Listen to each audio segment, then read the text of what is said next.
Welcome to Revathi வீட்டு சமையல். வாங்க வீடியோக்குள்ளே போகலாம். இன்றைக்கி நம்ம ஃப்ரூட் ஜாம் செய்ய போகிறோம். ஃப்ரூட் ஜாமுக்கு ஆப்பிள், திராட்சை, கொய்யாப்பழம், ஆரஞ்சு பழம் எடுத்திருக்கேன். இப்போ இந்த பழத்தெல்லாம் நம்ம கட் பண்ணிக்கலாம். இப்போ ஒரு மிக்ஸி ஜாரில் நம்ம கட் பண்ண பழத்தெல்லாம் போட்டு அரைக்கலாம். இதை அரைச்சிட்டு நம்ம திரும்ப ஆப்பிள் அரைச்சி எடுத்துக்கலாம். எல்லாம் இதில் வடிகட்டிக்கலாம்.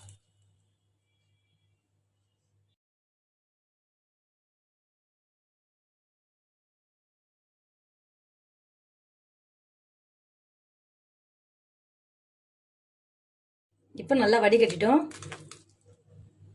இந்த விதையெல்லாம் எடுத்துட்டோம். திரும்ப இந்த ஆப்பிளையும் அரைச்சி எடுத்து வந்துடுறேன். இப்போ ஆப்பிளையும் அரைச்சிட்டோம், வடிகட்டிடலாம்.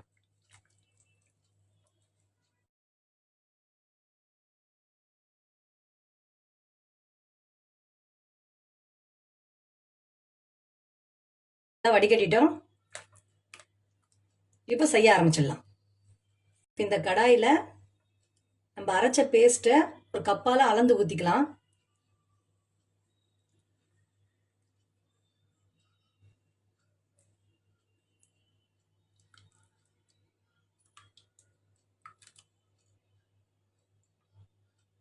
எனக்கு கரெக்டாக 3 கப்பு வந்திருக்கு. இந்த கப்பால் அதே 3 கப் சர்க்கரை போட்டுக்கிறேன்.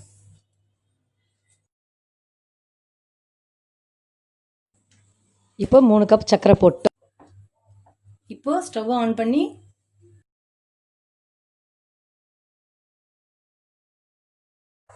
இதை நல்லா கொதிக்க வைக்கலாம். சர்க்கரை கரைஞ்சி நம்ம பழம் திக்காகிற வரைக்கும்.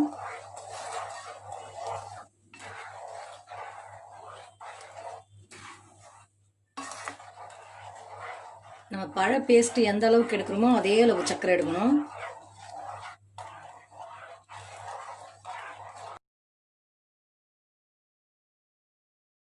சர்க்கரை நல்லா இப்போ கரைஞ்சிடுச்சு. இது நல்லா கொதிக்கிட்டோம்.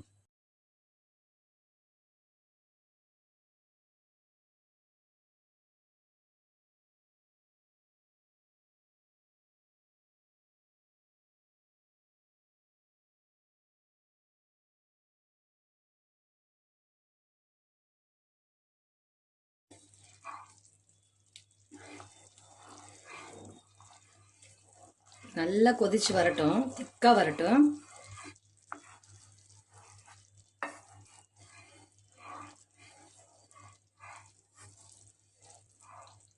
நம்ம அடி பிடிக்காம கிளறிட்டே இருக்கணும். நம்ம எவ்வளோ தண்ணியாக வச்சுருந்தோம், இப்போ எவ்வளோ திக்காயிட்டு வந்துருக்கு பாருங்க.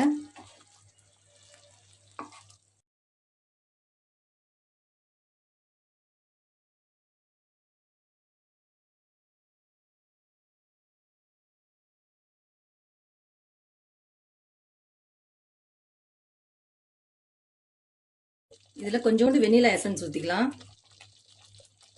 நான் கலருக்காக கொஞ்சம் ரெட் கலர் போட்டுக்கிறேன்.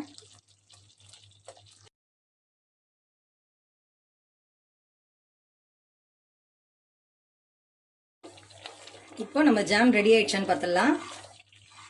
இதில் ஒரு ட்ராப் எடுத்து இப்போ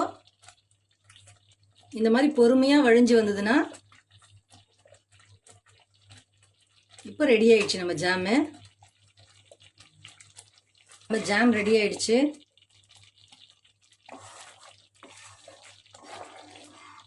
இப்போ ஸ்டவ் ஆஃப் பண்ணிட்டோம். நான் இதில் ஒரு லெமன் ஜூஸை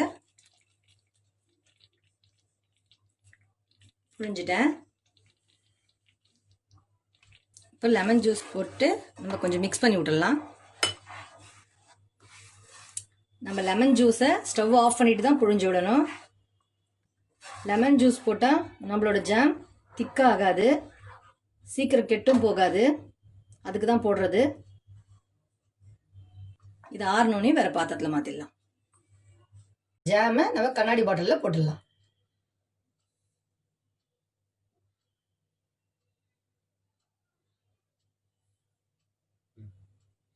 நம்மளோட ஜாம் இப்போ ரெடி ஆயிடுச்சு. இதை செஞ்சு சாப்பிட்டு பார்த்துட்டு லைக் பண்ணுங்கள், ஷேர் பண்ணுங்கள், கமெண்ட் பண்ணுங்கள்.